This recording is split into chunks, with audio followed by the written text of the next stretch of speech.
Hey everyone, welcome back to Linux Weekly, daily Wednesdays where we sit back, relax, take that midweek break, talk about some of the fun things going on in the world of Linux and open source. I'm Vince Stone, joined every week by Jill Bryant. Everybody watching us live on Twitch, come check out a live show if you get a chance or not. Whatever, I'm not your boss, but we got a bunch of stuff to talk to you about this week.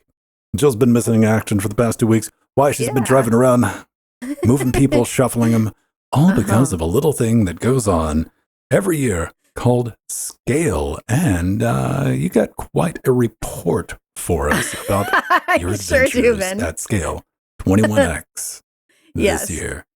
So the Southern California Linux Expo, as Vince said, Scale 21X. It was really an amazing event this year, and what was cool is we were back to pre-pandemic numbers of attendance. And that was really good because the last few years, of course, it's been a little low. So some of the highlights were I got to see Atomic, our longtime patron in our Discord chat once again. He hadn't been to Scale since the pandemic. So it was wonderful catching up with him. And we had a fun LGC gathering at Strider's house, creator of Lutris, before Scale. And Strider, me and my Steve husband and Empty in chat and Atomic, we had a wonderful visit. Also, it was always wonderful having our friend Empty come to town for Scale, picking him up at the airport and having several meals together and good conversation. And seeing Katana in chat is always wonderful every year, and I usually get to see one or two of his sons. And Glorious Egg Roll again, helping Strider and Empty at the Lutris booth. I also ran into Matt Hartley, who I interviewed, and Chris and the Jupiter Broadcasting crew. And the pictures that just went by were of me and Monica Ains Madden. We had a wonderful afternoon tea, sandwiches, and scones together at the Tea Rose Garden in Pasadena before the craziness of Scale and setting up our booths together. She was working at the Mozilla Thunderbird booth. And also, another wonderful thing is having the Destination Linux booth next to the Linux Chick-fil-A booth and Lutris booths was wonderful. And of course, I planned it that way. So that was wonderful. Oh, and there's Empty and Glorious Egg Roll. And also getting to meet Nova the Canadian for the first time, our patron in Discord chat, who also, he won a mini Lenovo ThinkCentre PC from our Linux Chick-fil-A booth raffle. And that was awesome. And also, John Mad Dog Hall came by again to visit us at the Linux Chick-fil-A booth, and he got to spin our Linux Chick-fil-A Wheel O Swag and win a cool penguin surprise. He also wanted more Linux Chick-fil-A stickers for his laptop, and he had contacted me on Facebook. And I said, of course, come by, Mad Dog. We'll give you as much as you want and as many goodies as you like. And he really enjoyed that. In fact, here's the picture of him spinning the wheel. That was such a great time. And that was, he's an amazing person. And, last year he came by our booth to tell us a very special story about how he helped the Linux chicks in our early years. And then finally getting to meet Martin Wimpress, otherwise known as Wimpy, in IRL after all these years. I've talked to him on podcasts for many years, of course, in our first episodes of our Trackmania streams. He was a joy to visit with, and we gave each other lots of hugs. And he gifted me a NixOS Pog coin and said, "This is for people who do good in open source." And I was so honored. That was just a special gift. I became very verklempt when he gave this to me. He only gave it to certain people at the conference. And he also gave me this first annual at the Southern California Linux Expo NixCon NixOS t-shirt that I'm wearing now, because that was the first annual. And unfortunately, I didn't get to attend it, of course, because I'm too busy in the expo hall and at two booths and working Scale. So Wimpy was just so gracious. He came by several times with loot from NixCon, and I told him I will be watching it on YouTube because Scale records every room all day long, everything that's happening, so you can go back and see all the hundreds of talks that you wanted to see. So that's, for me, Scale continues another month after Scale. Just watching all the speakers talk on their YouTube channel. And I also got to interview someone very special. He's one of the greats in Linux and a very special person who was pivotal in Linux's adoption. And that interview will be coming soon on my other podcast I do, Destination Linux. But I didn't want to say who it was yet because it's a very important person. And I was freaking out when I interviewed him. Yeah. So anyways, just there's so much. Then I was telling everyone in chat I could do a whole LWW just on Scale. Glad you had a fun time. And everybody gets together, and I assume they're going to do one next year. Oh, yes. Just maybe. There might be a possibility of it. So 22X is coming. In fact, already making plans for 22X. Keep that in mind. There'll be a link in the show notes for all those pictures if you want to go back and take a look at them. Now, Yay. One of the things I've been playing around with, Arthurian picked this up off the wishes. There's a long story behind that. Go back and watch, I think, week before last on Linux Gamecast if you want the details on it. But this is an Arc A310. This is a little eco version that they've released that doesn't require external power. It's a 50-watt card. Kind of interesting. Been getting a lot of questions answered. I did a live stream last week, if you missed it, where I stuck this thing in a rectangle, that little thermal note box, just to see if we could make it scream, and scream it did. But we want to test out the AV1 transcoding, and of course, might as well try to get it to play a couple of games. So I got that video in the pipeline for everybody. But that's enough of the pre-show. Let's get into it officially with a Redhat announcement that kind of caught people off guard, including myself. They're like, hey, you're going to be making NVIDIA drivers now? Interesting. Yeah, this is very interesting. So Redhat announced something really cool coming down the graphics pipeline, a new replacement for Nouveau, which is called Nova. And Nova is an open source Rust-based GPU system processor driver for NVIDIA GPUs. And Nova is going to be actually easier for them to maintain, a lot more simple and more memory efficient. Also, with the Linux kernel getting more and more Rust code these days, Red Hat thought it would be in their best interest to develop the Nova driver in Rust, which could make it a lot more attractive to developers and easier to work on. And, honestly, the key item here is this actually should help tremendously in making an open source graphics driver for NVIDIA cards so you can game on Linux without needing the proprietary NVIDIA drivers installed. We've been wanting to get to that point, like we have with the open source AMD Mesa drivers. So this is really, really cool. There were some reasons behind it, which Ven is going to tell you about. But I think writing it in Rust is a good idea. Definitely. That's one way to do it. Now, I want everybody to keep in mind, this is going to be GSP only. What's GSP? You never heard about it. Well, that's the firmware that NVIDIA has released. And you're not going to be able to do it with your antique NVIDIA GPUs. It's only going to play your 20, 30, 40, and 50 series cards whenever those things show up. But it is the successor to Nouveau. And we talked about, I don't know if it's on this show, we definitely talked about it on Linux Gamecast, where the developer, the Nouveau, has just been a reverse engineering effort. It's amazing that it worked as well as it did, which is saying not very well, but it was good enough to at least get a frame buffer display up, maybe get X up and working so you could install the NVIDIA proprietary drivers. Well, I'm always impressed by that, but that guy, he said, I've had enough of this. I'm out. I'm leaving. Well, they're kind of coming in. Red Hat's going to pick it back up and we're going to make this a real project. And we'll see. It's Rust. I talked about this again on Saturday. I'm like, that interesting choice, but hey, it's memory safe. Maybe it's going to work out.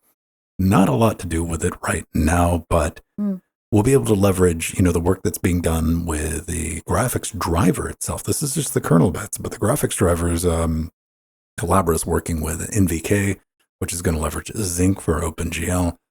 Interesting times ahead. Interesting times ahead. I mean, we're not too far off from possibly just being able to plug an NVIDIA card in and have it work. At least as much as you could say for like an AMD card or an Intel card. You're still going to have to get your hands dirty if you want to start playing around with a compute. But then again, like, that's going to happen. If you just want to play games, maybe this time next year, like, click a card in, it just starts working. That'll be great for new Linux users. Really happy to see that. Do you ever install themes, Jill? Oh, yeah, all the time, but you got to be careful in KDE right now. I don't think I've ever installed a theme. Oh, okay. Yeah, I do on every desktop. No, I don't think I have. I thought about it this morning, and I'm like, does XFC? Okay, that's always a good sign. I'm like, does XFC have themes? I'm like, oh yeah, people make themes for XFC. I'm like, why? Perfect as it is. Well, KDE had a little bit of a problem. In fact, there's a little bit of a warning up right now on their Mastodon account to read out global themes and widgets created by third-party developers for Plasma can and will run arbitrary code. You're encouraged to exercise extreme caution when using these products, as a user had a bad experience. And by bad experience, I mean, don't undersell it. It wiped all of his drives. That could be a little problem, right? You go to install the theme and it deleted all of the user-mounted drive data. It executed the good old classic RMRF. Wow. No questions asked, just poof, gone. And that's a bit of a danger. That's a bit of a danger. Serious, and, KDE is like, yo, if you didn't know somebody could do this, they can. Warning, which I didn't know. I don't keep track of what is, and this is the KDE global theme, so it's allowed to do a lot more stuff, apparently, from what I was able to read from it. So KDE's thinking about putting up a warning to let you know. And maybe like scrutinizing it, because I don't even know if I had installed a theme and I lost drive data, if I would ever correlate those two. Yeah, correlate. Yeah, I wouldn't either. I thought that was... What else happened? I don't know how long it would take for me to get back to like, that's what caused it. I've never had anything like that. I've had something, I think there was some retro like CDE generational thing somebody was working on. I'm like, oh, here, let me try that. And I installed it and it messed with all my dot files in my home directory for my displays. That made me angry enough. So I can't imagine just losing data, because that would be real inconvenient for like the 30 minutes it would take me to restore from a backup, because I'm sure this user had a backup, right? Yeah, let's hope at least 2 other backups. I always want to make 3. Man, yeah, like themes never like really caught on. I'm glad KDE's acknowledging this. I would argue that shouldn't be possible. Maybe I don't know enough. I'm not informed enough. So if you know more about this, leave me a comment under the video on YouTube. Let me know what's the best way to get this fixed, because I'm never going to be running KDE any more than I am GNOME. Oh, is this like a legitimate? Should we be scared of this? Has this happened in the past? Is this something we need to worry about, or is this just one random bad actor causing a mild inconvenience? And if you didn't have a backup, that could be that could be rough. That would be scary. Yeah, I'm just curious about it, because I haven't seen anybody like really panicking about it. I'm like, okay, so maybe this isn't like a big deal. I guess a lot of people haven't installed that theme. I guess. And but KDE's response on Mastodon, they stated, "We are calling on the community to help us locate and quarantine defective software by using the report buttons available on each item in the KDE store." And Nate Graham states, "This particular theme has been removed. Too dangerous to live. We're discussing a path forward to make sure this kind of thing can't happen again." And the the KDE knew quickly that they had to put measures in place to start auditing and curating the themes and widgets that are uploaded to the KDE store. So good job, KDE, for doing it so quickly. They saw one issue that they haven't had that I've known. Oh gosh, been using KDE since over almost 30 years on Linux, and I've never heard of this before. So this was obviously a new thing. That's the price you pay for beauty. Yeah. And mushy, nonsensical stuff on your desktop. Aw, KDE's a nice desktop. I enjoy using it on my Steam Deck. I was downhill after 1.3. Somebody's going to fight me on that. I'm like, yeah. I was using no, that was what that. Get off my lawn. That was a thing. Thought we'd give that a mention. Now, up next is something we keep on talking about. This isn't the first time by any stretch of the imagination. Absolutely, Ven. So malicious crypto wallet apps have been an issue on the Snap Store for quite some time. And in February, Ven and I even talked about $490,000 worth of crypto that was stolen from someone because of one of these bad actors. And in the past few weeks, the number of bad crypto wallet apps on the Snap Store has increased, and the Snap Store team has been monitoring new snaps that are being registered. So for increased security against these malicious actors, Canonical has imposed more strict regulations when registering a new snap name. And now manual review is required using the following procedures.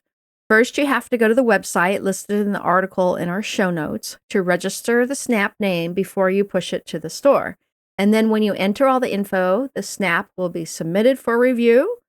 And then the engineering team will then evaluate the data and see if anything looks suspicious. And Canonical states, if the name request passes checks, the name will be granted for the Snap Store. If the name request is suspected as being malicious or is crypto wallet related, the name request will be rejected. In both cases, you will receive a notification. And also, the Snap Store team will be publishing guidelines for how to publish these sensitive snaps. They said by next week. So this is a good thing. Oh, this has just been an ongoing problem, and it's gotten worse. This, we've talked about it before. This has happened again. This has happened again. And, I don't know why. I thought I was having a senior moment because they made that post and they're just like, we've had like a bunch of meetings and stuff like that. I'm like, why are you having meetings? This does not require meetings. This did not require meetings 5 months ago when it was initially a problem and it was brought up. I know Popey's been harping on this and everybody else on the outside going, yes, like, what are you doing here? This required, and like, why are you having meetings? And then I go back to read, like, why did you change the wording of that in your edit? The number, we've been having lengthy discussions on, and they got rid of that. I'm like, yeah, okay. That blows my mind. That blows my mind. All this does, like 5 months ago, required, all it did, switch to a manual review process. This is the Snap Store. This is not Steam. All right. I don't know how, that's a 1-person, 2-person job right there. That's what should have been done 5 months ago when this problem arose. And I'm baffled that nobody at Canonical is empowered to be able to execute on a very simple problem like this. And they weren't able to do it 5 months ago when this started showing up. 5 months to come back to maybe we need to do a manual, or maybe you should. Maybe you should, because from the outside, the perspective here, the lens, the optics of this comes across as not really caring much about your Snap Store. That's the only takeaway I can have. I wouldn't trust getting something on Snap.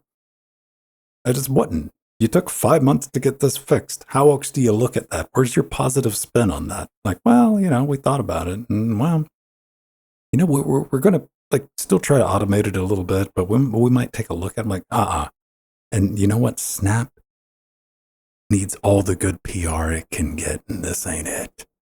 Like somebody should have been at Canonical that could have just said, we need to fix this. Here's how you fix it. Obvious fix is obvious. I don't know. I don't know what to say about that, Joe Bryant. Yeah, I think they're just going to have to keep doing manual review for They now should have until been doing it 5 months long ago time when it was the ago. first problem. Yeah. Like, where was the breakdown? Again, there might be things I don't understand. I freely admit that.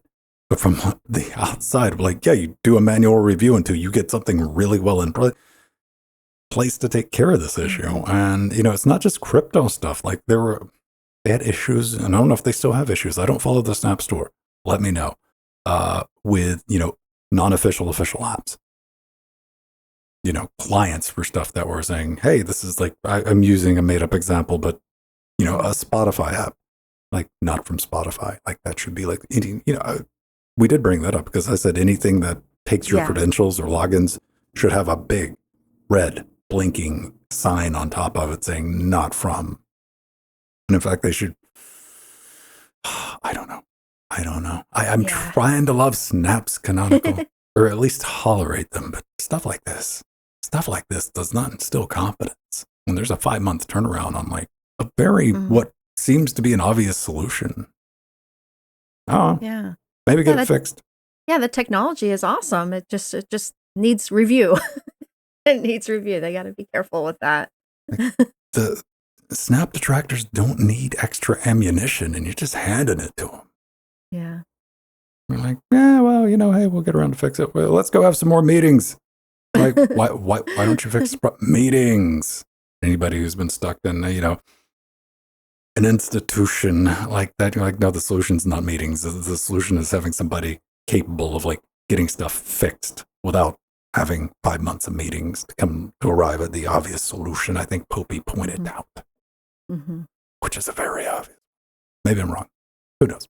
Something that is not quite as snappy is CPU cooling. And that's something I've always been at odds with, especially since I put together this little studio. Because you got to keep things cool, but you got to keep things quiet. You got to have big turbo fans. And before that, I didn't care. The louder, the better. If I had to wear earplugs, not that big a problem. But I wanted to try something a little more quiet. Obvious solution. AIOs, right? Water cooling. Not that big a deal. Yeah. I don't like having to check the PCs once a week. Yes. Because I do. Most of you are like, Vin, you're being crazy. And like, water always wins, kids. Every AIO, every water cooling system, if you've built enough of them, you know, they all eventually leak. It's just time. There's no if to it. And in Jackbox, which is their audio box, had a great little 120 AIO that sat right over a very expensive audio converter in the bottom of the PC, and that just bugged me. Yeah, Bugged me scary. every minute of my existence. I'm like, and I know, you're like, but propylene glycol, it's not terrible. I'm like, you don't know, man. After the metal sits around in there, it gets electrically conductive. What was the solution? Did we go back to air cooling? Well, then we're back at step one, aren't we? All right. Then found a really great solution that we used to do back in the day in the 90s. There was a company, and they had a habit of painting everything brown. You know who I'm talking about, right? Noctua. That's right. They got the owl on them. Well, they made this thing called the NHP one. And it came out about 2 years ago. And you might have saw it. You know, why you might have saw it is because Squeaky Linus and yes. Tech Jesus both did a video on it, which even at the time, I'm like, why are you wasting my time with this? Why? Because both of them put it on CPUs they knew it could handle. Like there's a big, Noctua did all this work of creating a page with all the compatibility stuff that you would need and would not need.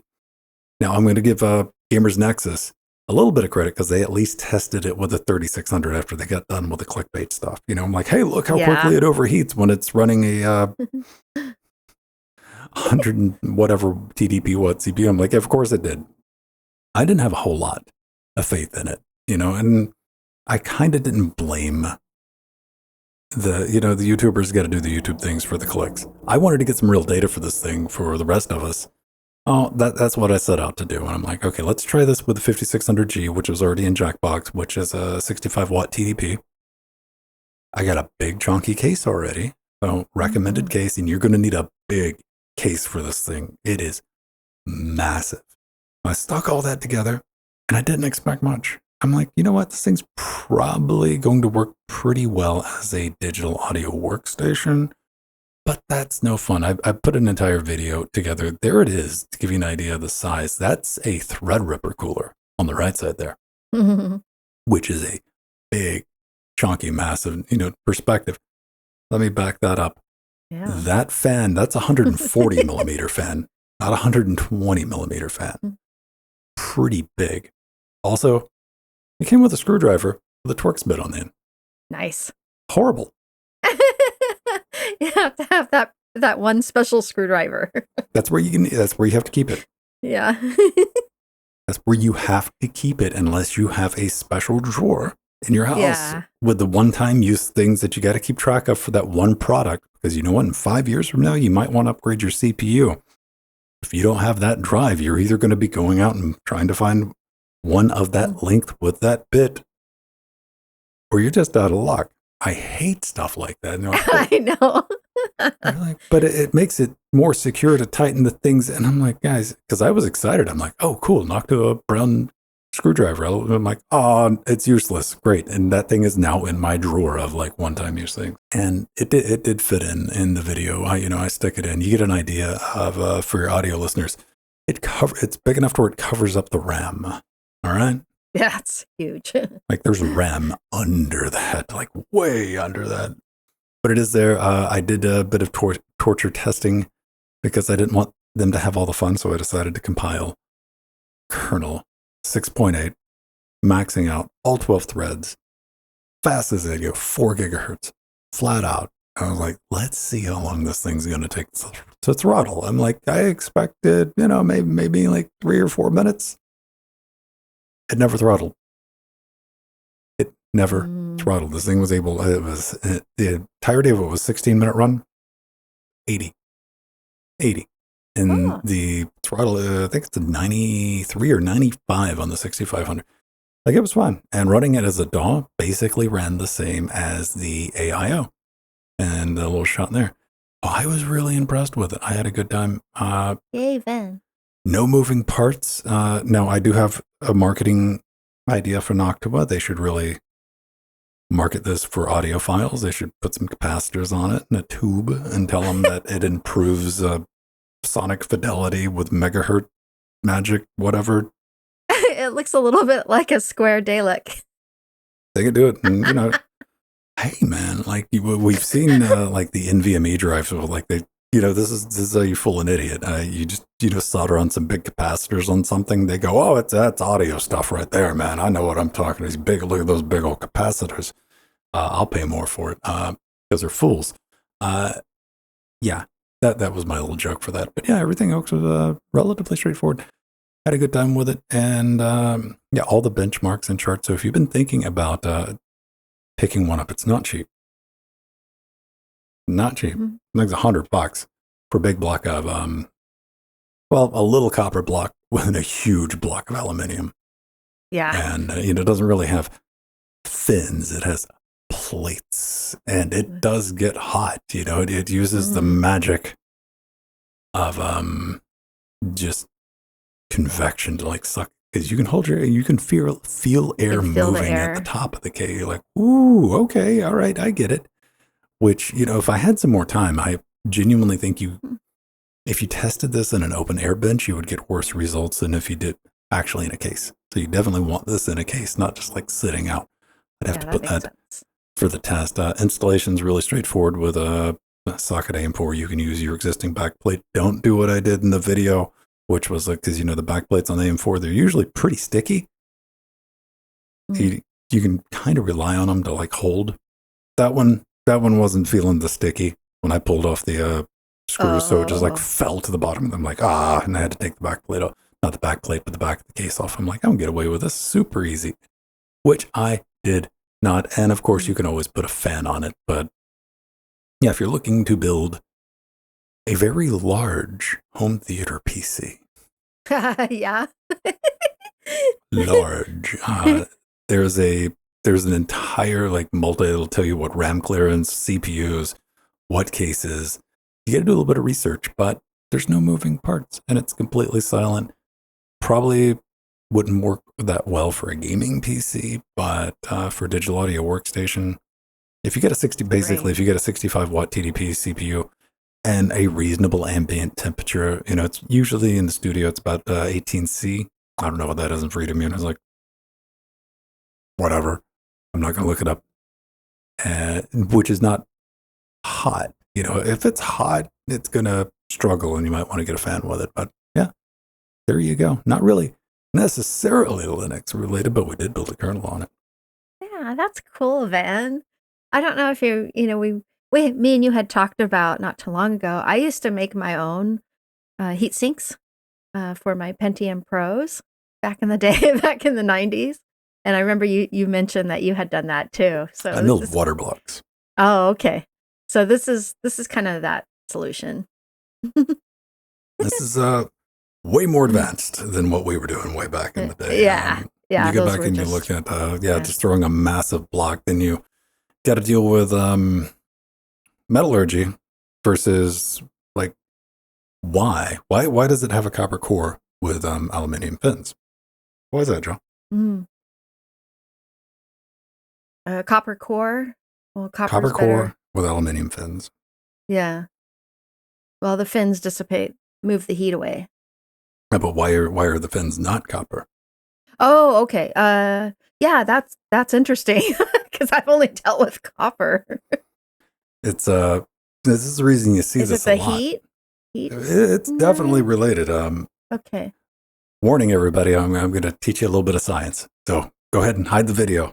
Cut it off, mute it. I want to hear. Just in case you're like, hey, I don't want to learn anything. You look at a lot of coolers, you'll see like a copper slug in the middle, right? Yeah. And it'll be sandwiched around aluminum.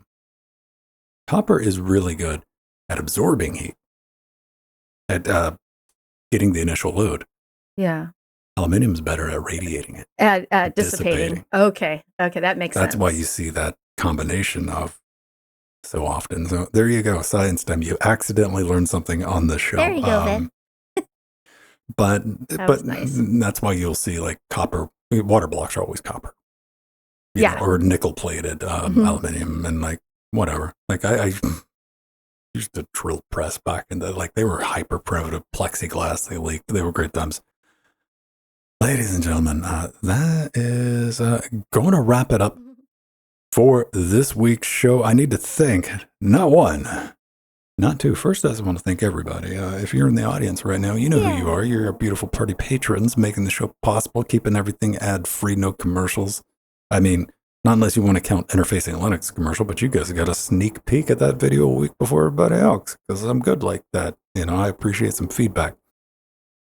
Head over there at patreon.com/Linux Gamecast if you want the highest quality version of the show, commercial free, available for download. You get the uncut version. Now, we do the show, it's about 30 minutes, but there's usually about an hour and a half worth of content in there. It's basically the live stream cleaned up, made in MP3. And of course, access to our show notes, access to our Discord, all the other freebies. All of that is on linuxgamecast.com under the support tab. And if you want to be like one of the beautiful people like one Art there and send me horrible little nasty blue things that are very, very shouty, but also very informative. Trying to do the good thing here. We're taking that knock to a cooler and actually testing it on the right thing. We're taking an art card and we're going to get some real information for everybody else. I know that's a weird concept in today where I should be covering this with mayonnaise and trying to install it upside down in a fishbowl for the clicks. Not going to do that. We're just going to get some real data for everybody to use. So I do appreciate that again, Arthur. And you're already on our fine upstanding cannibal wall. Yeah. So Jill's got a wish list. Want to pick up something? You can send it a note. I don't know where that note is. Go back and listen to Saturday's episode if you want to hear the dulcet poetic writing of one Arthuran who wrote in. But we got 2 new patrons this week. Yeah, I do. And I keep on messing this up because our latest executive producer is not 1, 2, 3, 4. Nay, No, it is 1, 2, 3, 4, 5. 5. That's awesome. Has joined at the executive producer level, which probably like the big fringe benefit of that. If you really like Linux Gamecast, we give you a live video feed. So if you want to check out the pre-super shows and before everybody else, that's a production meeting. Everything gets discussed during that time. And of course, our latest member of the Chicago area, King Bonge. King Bonge. I like that name. Beautiful. Do appreciate it. Yeah, and thanks, man. Fun times. Yeah. We got a bunch of stuff planned, and I got a lot of stuff going on. Go check us out, linuxgamecast.com, interfacinglinux.com, and things they be in the works. All right. Is that good? Can we go? All right. Yeah. All right, sure. Let's do some credits. We got our advisors, our wonderful advisors, Omegas and Artheron, and now 1, 2, 3, 4, 5. We got our... Oh, no, 1, 2, 3, 4, 5 is a new executive producer. Sorry about that. And we got Sea Monsters, Truggy, Veritanuda, Justin, Hakeem, our Death Notes, Rue, Turnover, Ogiwan, and Foxdog, Swine, Piper. Some of our chairlings are Martin W., Rohit. These all our beautiful patrons, they go by so quickly I can't read them all. But you all know who you are, and we love you all. I don't know. Somebody's like, I don't know who I am. Jill didn't say who I was. I will forever be lost until next week. Oh, yes. All right, beautiful people. We'll see you, Love you all. next week. Bye-bye. Yay.